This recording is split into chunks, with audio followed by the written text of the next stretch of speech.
And let's start our discussion on imagination.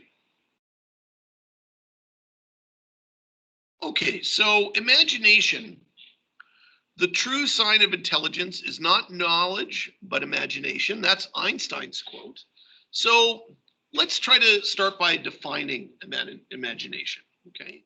So is it the power of the mind to create images of things that are not present in our immediate surroundings and to relate to images of things that maybe aren't real? It's a tough one. It's a very open-ended word. But what our imagination gives us is the ability to do things like be in a room with Huck Finn, listen to Abraham Lincoln give a speech, see snow falling at the top of the Himalayan mountains, okay? Maybe even live within the world of the Marvel Cinematic Universe. Imagination allows us to place ourselves in situations that we may never, ever actually be able to experience in reality, okay? So a simple definition of imagination can be described as creative thoughts. When we are creating thoughts or imagining, we are essentially creating non-realistic mental states. When we read literature, when we watch a movie, when we listen to a podcast, imagination starts to kick in and we quote unquote see the experience that we're trying to sort of relay there. So it's a brain state that we're trying to put ourselves into. Okay? When presented with experiences we cannot accept that follows our normal everyday lives, like a science fiction example or something historical or something, say, across the world, we're leaping our imagination into an imaginary realm of unrealistic things. Here's a quote from Dr. Seuss. Think left, think right, and think low, think high. Oh, the things you can think up if only you try.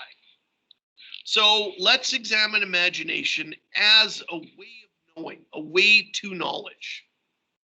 So there hasn't been a real good concept of imagination, whether it's poetically or psychologically or otherwise. Is it something to do with our sense perception? Is it something to do with our reasoning? Is it something beyond that? So many describe imagination as a metaphysical experience because the term metaphysical, meta, that prefix just means beyond. So metaphysical means beyond the physical. So I think that's a good argument that imagination is that. It's not a physical experience. It's something beyond that. Now, others could argue that by being in our heads and activating our brains, it is a physical experience, that our brains are physical devices, and so imagination is physical. In Hinduism, they describe it as a transcendent power through which gods create and sustain the harmony of the universe and through which human beings grasp this harmony. So yeah, there's been some poetic, often possibly touching on religious definitions of what imagination kind of is. Plato described imagination as the metaphysical role of allowing human beings to bring to mind something eternal, forms beyond the world of the senses. So it's tough. It's a tough way to define it. Maybe we should pull back from these fancy poetic descriptions and talk about it psychologically, right? What is psychologically? What is the psychological sort of way that imagination occurs? Can we describe what our experience is through new forms and new meanings? Is imagination just a application of our memory and our reasoning center? Many describe imagination as a cultural experience, that it kind of, people's imagination is related to the culture they grow up in. But maybe we could use imagination to put together a knowledge question. Can imagination actually give us new knowledge and new information in the world? Okay. So let's look at some of the downsides of imagination. What's some of the negative? So if we describe imagination as things like daydreaming and fantasies and making things up, if that's what imagination is we're just in our minds making things up, then maybe we could say it's synonymous with lying. We're lying to ourselves because we're just making up things that aren't realistic, okay? We found ourselves in certain situations being lost in our own imagination. Maybe we're always stuck in a daydream and people say to us things like, hey, snap out of it. You're daydreaming. So that's a negative way, a negative connotation, a way of describing imagination. And maybe if we get too close and too much imagination, we're having trouble distinguishing factual information from fictional imagination. When we're young, these lines can be blurry. For young children, the world of imagination and the real world tend to overlap a little bit. Maybe they do imagine there are monsters in their closet, and to them, that's a reality. Maybe they have an imaginary friend who nobody else gets to see, but to them, that's part of their reality.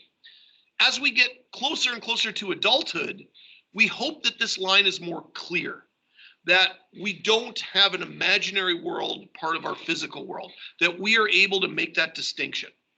And as a matter of fact, we even criticize and often categorize people who can't make that distinction as being delusional, maybe even medically problematic.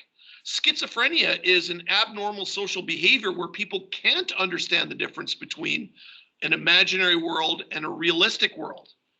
So is that a psychological problem where people can't distinguish the difference between imagination and reality? Some people would argue yes. So the word delusion isn't really a medical term. It's a way to challenge someone's sort of knowledge claim. If we say someone is deluded, we're essentially throwing out a challenge saying, you know what? Prove to me that this isn't imaginary, okay? So what this means is they're going to move into that justification part of knowledge, right? The justified true belief part, they're going to justify it. And often if someone strongly believes in something and tries to justify it, yet we don't believe it, we think it's imaginary, they will ignore counter evidence to the contrary, right? We talked a little bit about that in our previous unit, how people rationalize things that they find emotionally invested in, okay? So the term overactive imagination is usually looked at in a negative way, okay? But maybe we should turn it around. Maybe we should try to look at an overactive imagination in a positive way. But right now we're focusing on the negative, right? Because there is a potential danger to not grounding yourself in reality. If we imagine that we can fly and then we test that theory, that knowledge, by like jumping off a tall building, there could be a real world consequence to that imaginary knowledge when tested in a real world setting. So we have to make sure that even if we have imaginary thoughts, that they still in a lot of ways line up with what we see of as reality. Does it match with reality? Okay.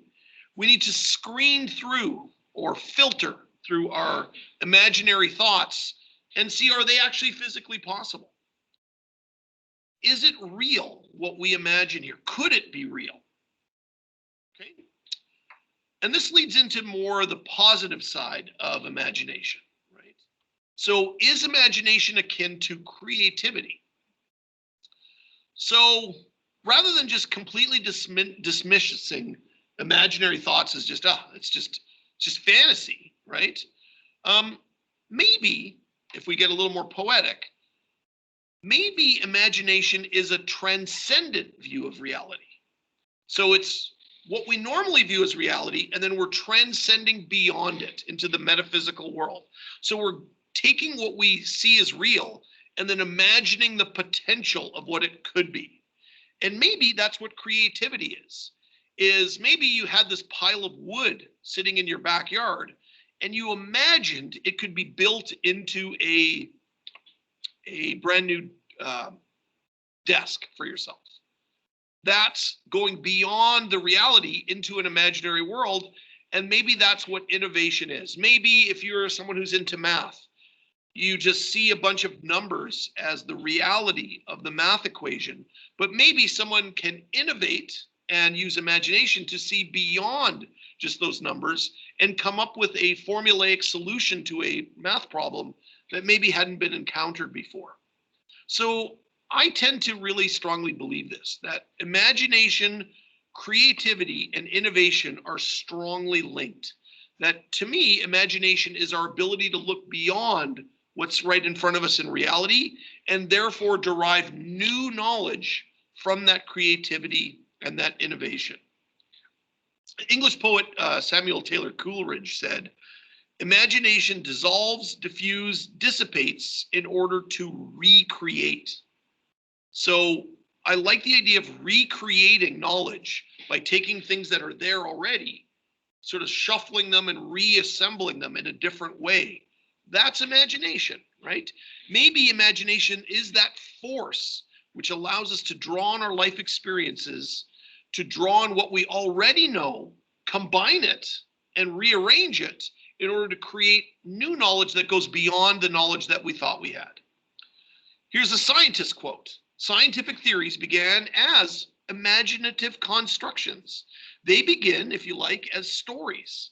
And the purpose of the critical or rectifying episode in scientific reasoning is precisely to find out whether or not these stories are actually stories about real life." When a scientist first, like theories that we now accept as scientific facts, the first time that was experimented on, it was maybe because a scientist imagined what could happen. And therefore, maybe it was the source of new knowledge. More things you could explore when talking about imagination. Does it use sense perception? Does imagination use language? Does it use emotioning? Does it use reasoning? Does it use all of them, mixes of them? What are the connections? What's the association? What's the causation? These are big questions, right? When considering imagination as not only a way of knowing, but connected to other ways of knowing, really you can start getting into some really good and deep philosophical content. Historian, let's look at what a historian said about imagination. "Imagination must work in creative friction with a given world." So again, think of that, friction. So imagination is sort of creating a friction with the world. "There are rules as well as freedoms. There are hard edges of reality that one must respect." So what I think he's saying is, yes, it's good to do imagination, but we have to kind of also see if it could fit into our real world model. It's not necessarily going to fit easily, so we have to kind of respect that. Now, what about the arts? I think imagination in the arts is probably the easiest one to kind of come up with. That a historian said that there's creative friction in history, but what about the arts? In the arts, it's often rewarded someone who imagines something brand new, right? Like a storyteller who creates a scientific fiction, or a filmmaker that makes a type of film that's never been made before. And we say, what imagination? Or a painter that creates abstract art that we say, wow, that's very imaginative. So I think it's really easy in the arts to think that imagination has an aesthetically coherent position in that field, in that area of knowledge, okay? We can use the arts to enter into that imaginary world, recognizing the world we're leaving behind and sort of suspending our disbelief to enter that world.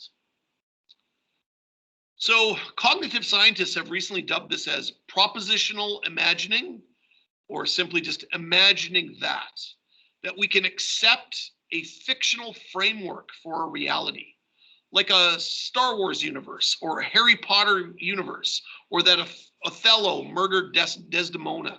These are not real worlds, but we can accept that framework within an imaginary realm of a fictionary world. We accept the fiction until our imagination is turned off. Is this a way of knowing? Does imaginary fiction allow us to know information about those worlds? Teach us something about the information within those worlds, even though there is no such world like the Harry Potter world, that we can actually know things about Harry Potter. We can derive information from that world, even though that world doesn't really exist in the physical sense. These are open-ended questions that are really interesting, I think, to explore. All right. I am cognizant of the time here, so I'm kind of going a little quickly here.